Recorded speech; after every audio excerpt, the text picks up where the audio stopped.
bago mo ma-access yung blower motor, kailangan tanggalin mo yung apat na bolt na nakahawak nitong glow box. So buksan mo yan dito, tapos ma-access mo nitong yung apat na bolt dito. 1, 2, 3 and 4. So yan, tatanggalin mo yan. Naluwagan ko na para at least meron kayong idea. So luwagan mo lang itong apat na bolt na ito. 1, 2,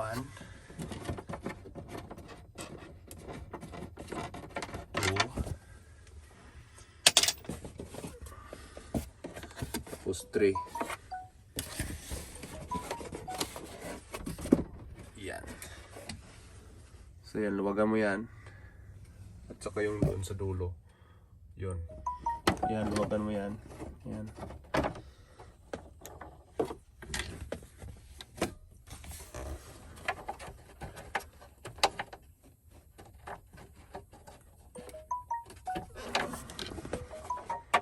Ayan.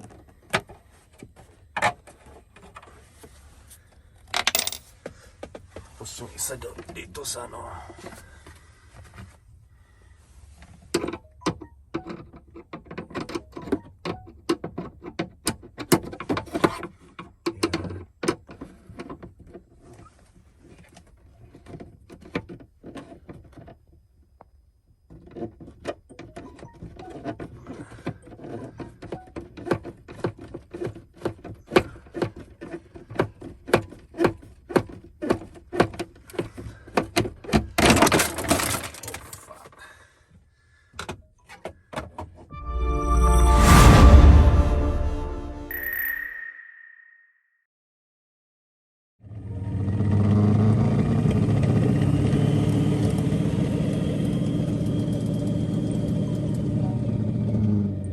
Narinig nyo yan?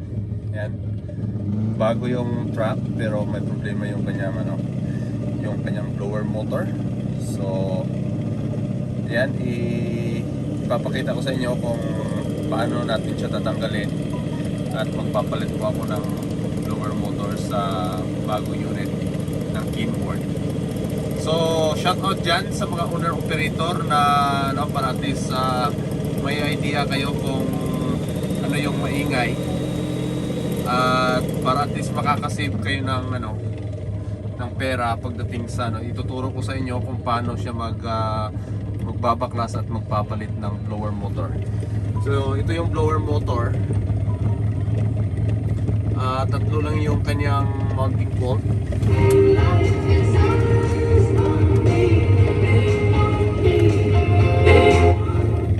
Ayan, tatlo lang yung kanyang mounting bolt. So nakaganyan yan siya, ganyan. So ito, pupush mo lang tong pula na ito, tapos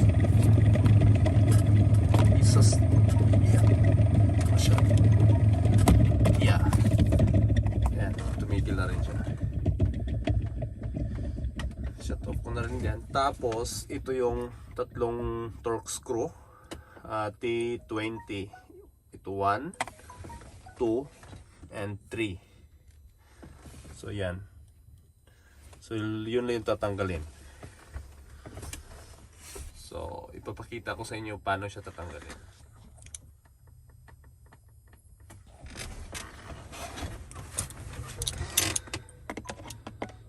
So ito. So 1. Luwagan mo lang siya.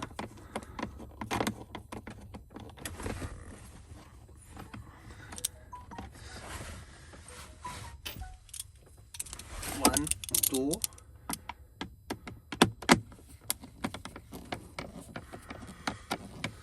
Maingay kasi masyado yon yung blower, kaya palitan natin siya. So bago pa itong unit na ito, madali ka agad siyang nasira yung blower motor. So siguro magtatanong kayo kung paano naman siya tatanggalin bago mo ma-access. So papakita ko rin sa inyo yan para at least diniretso ko yung ano eh. So ayan. So ito lang, simple lang kayo mga owner operator dyan, World of Truck, shout out sa inyo. So ito, ipo-push mo lang to, tapos itong lock na ito, magdi-disunlock siya dito. Ito. So tapos sabay push, tapos slide. Ganon. Tapos yan. Tapos ganon, slide mo siya.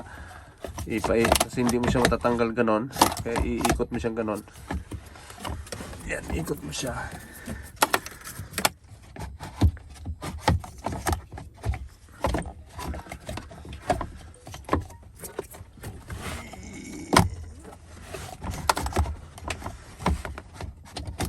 Ikot mo siyang ganon.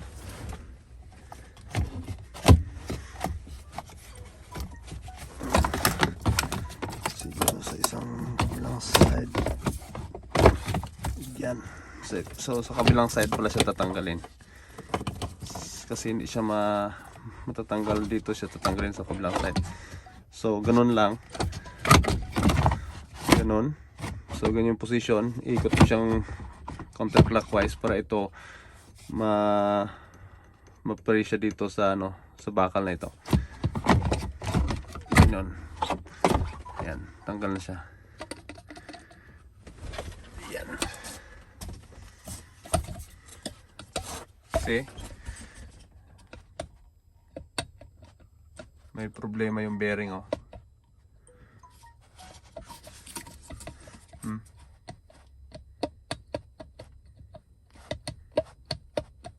Yan.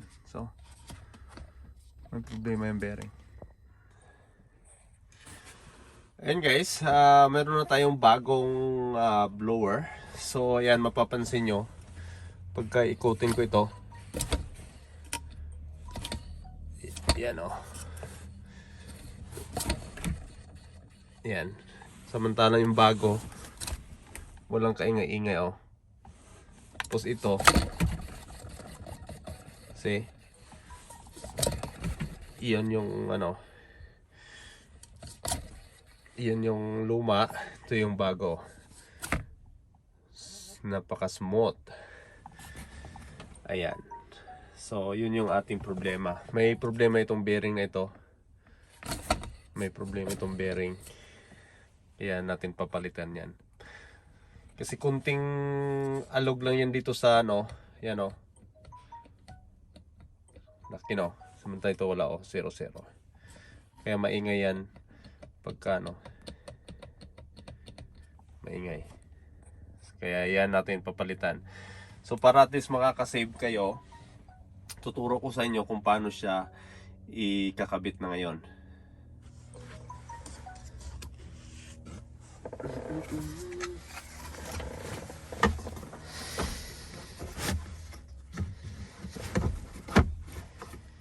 Yan lang.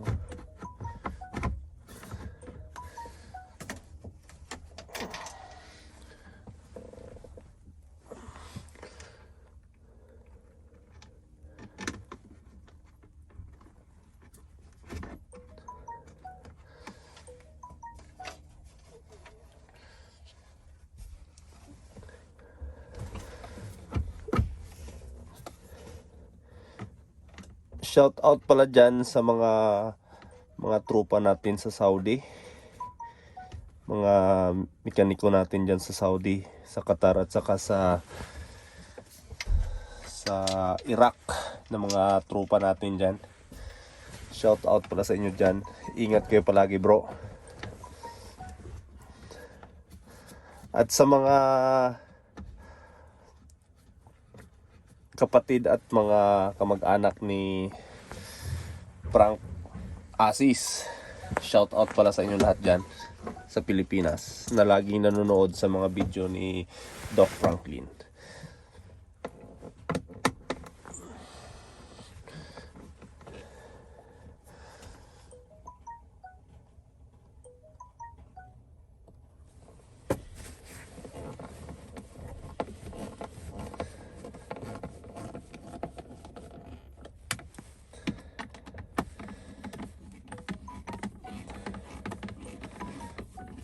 Dalawa lang tools ang gagamitin nyo dito.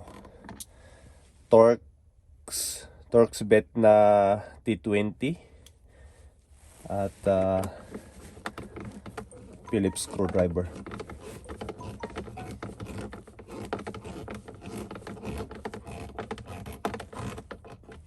Ayan.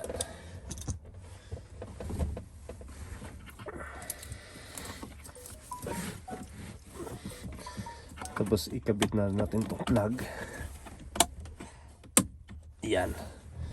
So pagtanggal, ganun lang yan, oh. Tapos pagka ikabit, yan. Lock na yan. So siguro narinig nyo kanina yung ingay. So ito na yung bago ngayon. O natin susi. Yun natin yung fan. Wow!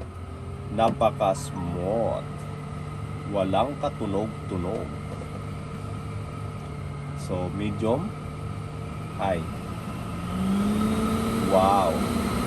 Walang kaabog-abog.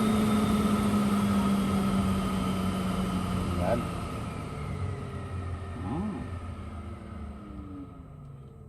Ayan na, tapos na.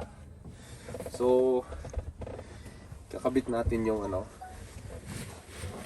kakabit natin ito ngayon.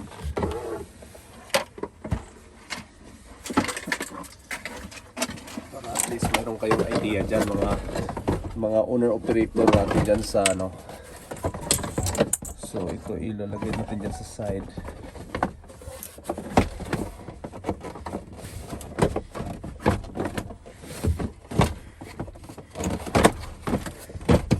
Yun. Tapos yun. Tapos ito, 4 lang na bolt ito sa taas. 4 na bolt lang sa taas yan. Ito.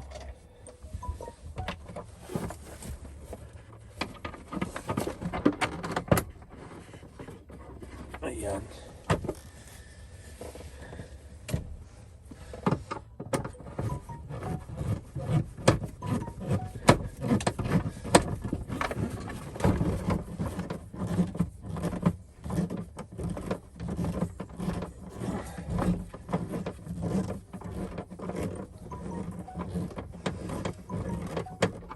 Hindi mo na masyadong higpitan para at least makagalaw-galaw ka pa kaya hindi masentro yung ibang bolt.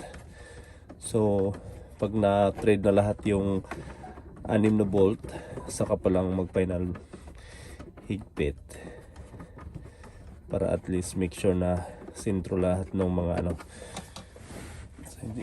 so dito yung isa, dito yung isa,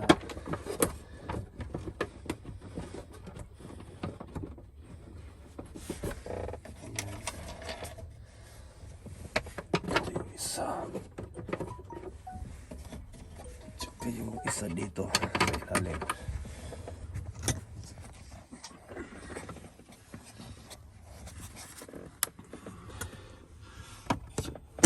Pignan natin dyan.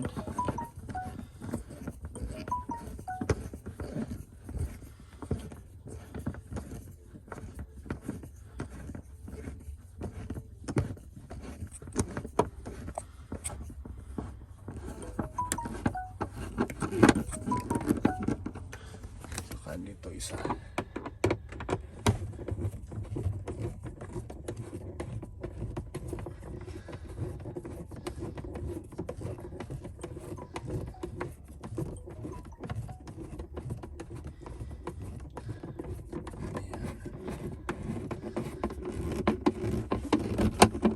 Ayan, final na natin kasi nalagay na yung ibang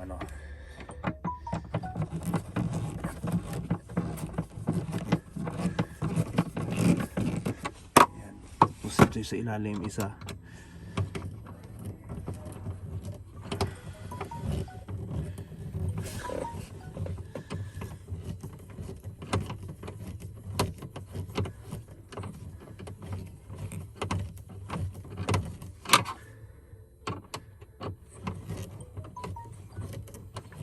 Ayan.